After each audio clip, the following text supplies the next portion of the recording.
Hello, very good evening. The angle of elevation of an aeroplane from a point on the ground is 60 degree after a flight of 15 seconds. Angle of elevation of an aeroplane from a point on the ground is 60 degree after a flight of 15 seconds. The angle of elevation changes to 30 degree if the aeroplane is flying at a constant height.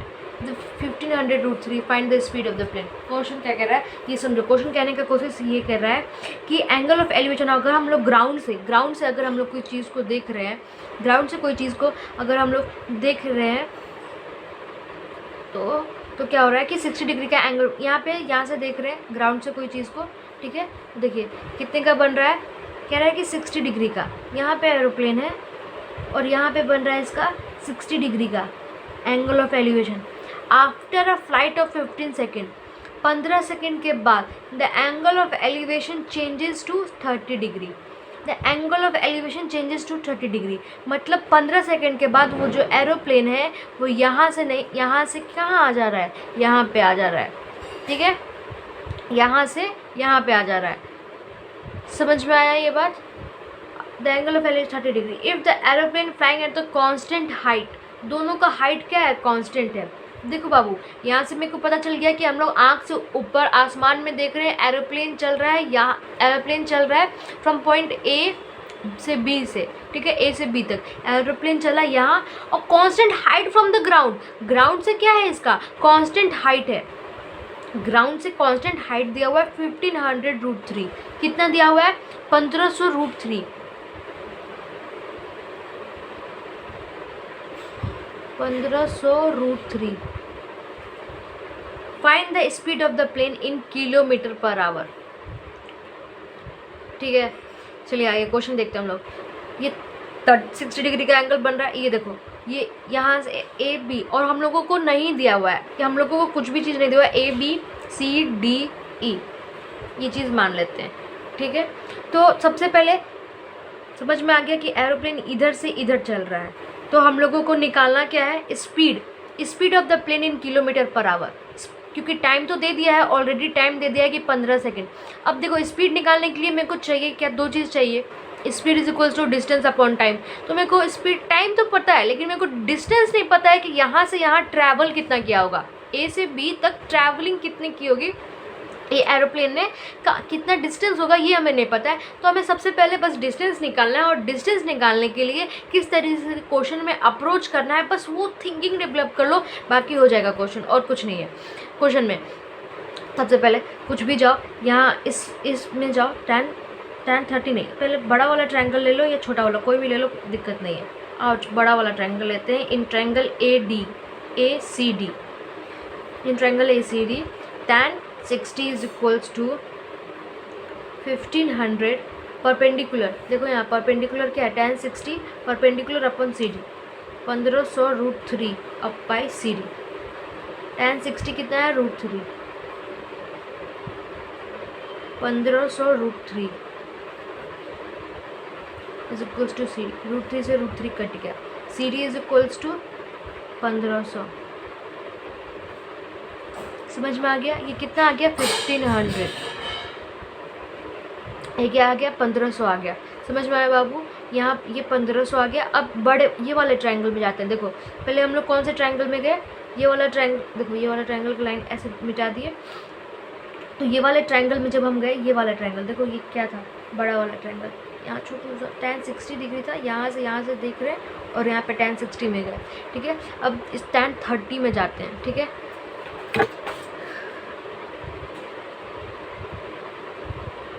tan 30 degree is equals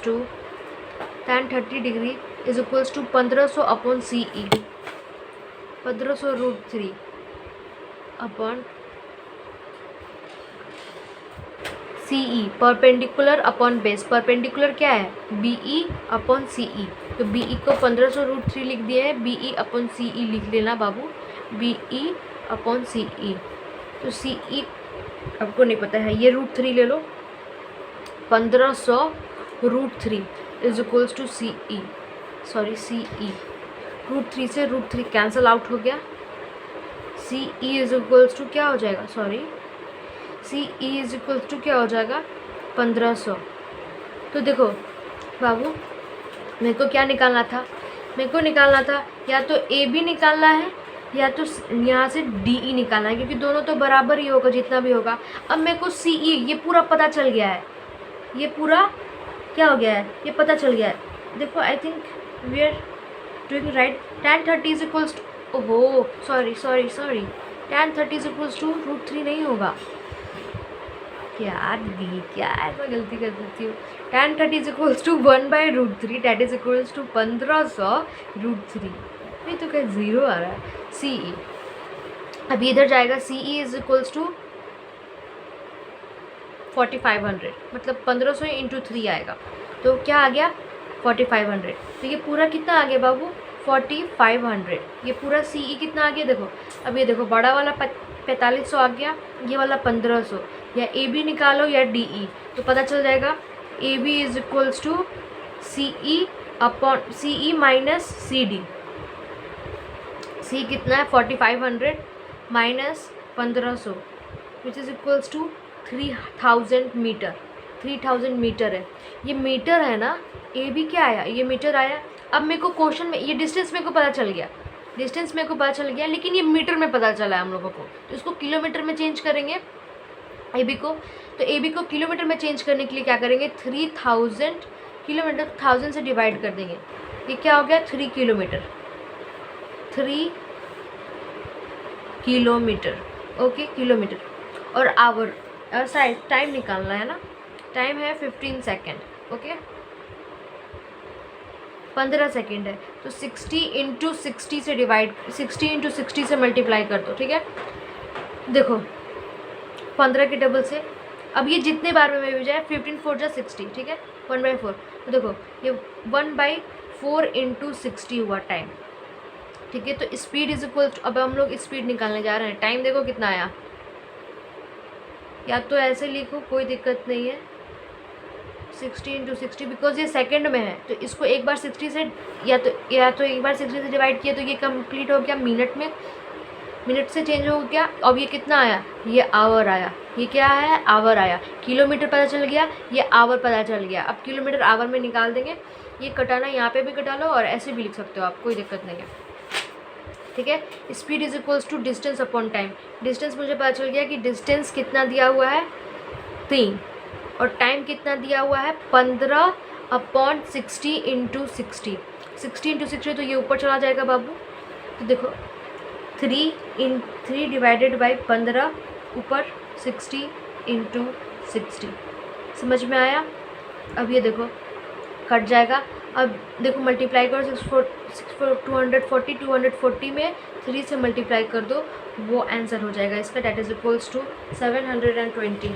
match करो answer पहले कि दीदी आप ऐसे ही बोल रही हो। 240 into 3, 4 3 जा 12, 3 2 जा 6 7 720, सो 720 किलोमीटर पर आवर। दीदी आप रट के नहीं आती हो आंसर, नहीं रट के तो नहीं आते, कोशिश करते हैं कि आ जाए। समझ में आया। चलिए ये हो गया क्वेश्चन नंबर 12। क्वेश्चन नंबर 12 था ना, यस आई थिंक 12 ही है। 11 12 13। क्वेश्चन नंबर 13 देखिए, the angle of elevation and depression of the top and bottom. Top and bottom देखो, ये मेरा पुराना वाले बुक के हिसाब से ये क्वेश्चन नंबर है 13। The top and bottom of a tower from the top of a building of 60 metre high at 30 degree and 60 degree respectively. Find the difference between height of the building and the tower and also distance between them. अब क्या कह रहा है, the angle of elevation and the depression from the top and bottom of a tower from the top of a building. अच्छा, top and bottom of a tower को हम लोग देख रहे हैं, टॉप एंड बॉटम टावर को हम लोग देख रहे हैं, तो उसका एंगल ऑफ एलिवेशन बता रहा है 30 डिग्री है और 60 डिग्री है। समझ में आ रहा है। ये क्वेश्चन बहुत आसान है, आई थिंक इसमें किसी को दिक्कत नहीं होनी चाहिए यार। ये क्वेश्चन अब तक जो किए हैं सबसे आसान क्वेश्चन है। देखो क्या कह रहा है कि बिल्डिंग की हाइट आपको दे रखी है, find the difference between the height of the building and the tower. ये बिल्डिंग है, सॉरी ये टावर है, ये बिल्डिंग है, ये पूरा टावर है। the angle of elevation and depression of the top and bottom of a tower from the top of a building. Building के टॉप पे एंगल ऑफ एलिवेशन हम देख रहे हैं, and depression and bottom of a tower from the top of a building is 30 degree. ये कितना है 30 degree. और ये नीचे जब हम लोग देख रहे हैं तो ये कितना है 60 डिग्री. समझ में आया? जब हम ऊपर देख रहे हैं बाबू, वेट, हाँ, अगर हम लोग बिल्डिंग या टावर को देख रहे हैं, किसी भी चीज़ को देख रहे हैं, बिल्डिंग को देख रहे हैं, सॉरी बिल्डिंग के टॉप पे से, बाबू क्वेश्चन पढ़ो, क्वेश्चन पहले ही पढ़ चुके हैं, बीच में हम रुके. बिल्डिंग के ऊपर से हम लोग देख रहे हैं 60 मीटर हाई, 30 डिग्री या 60 डिग्री. टावर को ऊपर देख रहा है तो 30 डिग्री एक बार बन रहा है. एंगल पहले देखो, एंगल ऑफ एलिवेशन पहले बोला है कि एंगल ऑफ एलिवेशन, हाँ, तो angle of elevation is 30 degree respectively बोला है ना, तो पहले एंगल ऑफ एलिवेशन बोल रहा है तो angle of elevation 30 degree and depression 60 degree. तो 60 डिग्री नीचे दिख रहा है. पहले एलिवेशन तो एलिवेशन का डिग्री आया है, फिर डिप्रेशन तो डिप्रेशन का डिग्री आया, और रिस्पेक्टिवली का कदर करेंगे. रिस्पेक्टिवली को सच में रिस्पेक्ट देना अच्छा. And find the difference between the height of the building and the tower and also find the distance between them. इनके बीच का डिस्टेंस फाइंड करना है कि इनके बीच में कितना डिस्टेंस है यहाँ से यहाँ तक की दूरी. ये तो बिल्डिंग हो गया, ये बिल्डिंग हो गया. देखो ये बिल्डिंग का हाइट यहाँ पे भी सेम, ये वाला भी सेम, लेकिन टावर तो ये बड़ा है ना, तो ये बड़े वाले ये बिल्डिंग दैट्स कॉल्ड बिल्डिंग. यहाँ से यहाँ तक तो ये बिल्डिंग का हाइट होगा, ये भी, इधर भी. और बिल्डिंग का दिया हुआ है height 60 metre high. 60 metre high building कितना है 60 मीटर है.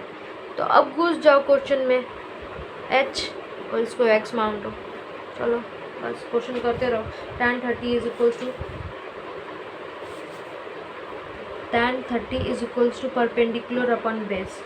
परपेंडिकुलर अपॉन बेस लग जाओ, H upon X, H upon X. तो ये इसका हाइट हो गया, ये बचे हुआ का हाइट हो गया. ये तो 60 मीटर है ही, ये पूरा का पूरा 60 मीटर है. ये पूरा का पूरा ये क्या है, ये भी 60 मीटर है. और ये ऊपर का हाइट का हम लोग क्या मान ले रहे हैं, एच मान ले रहे हैं.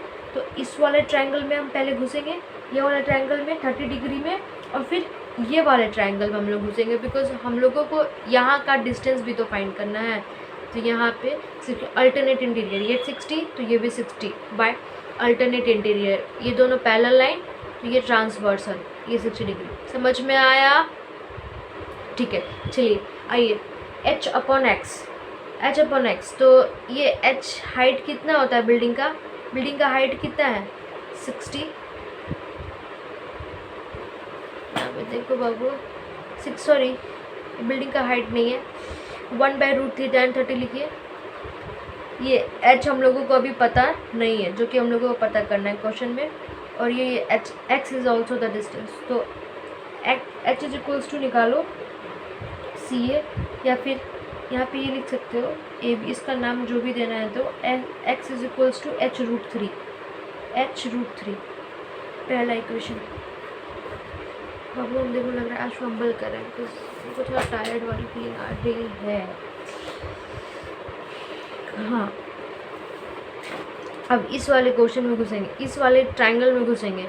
ए बी सी नाम दे देते हैं आपके लिए, ठीक है.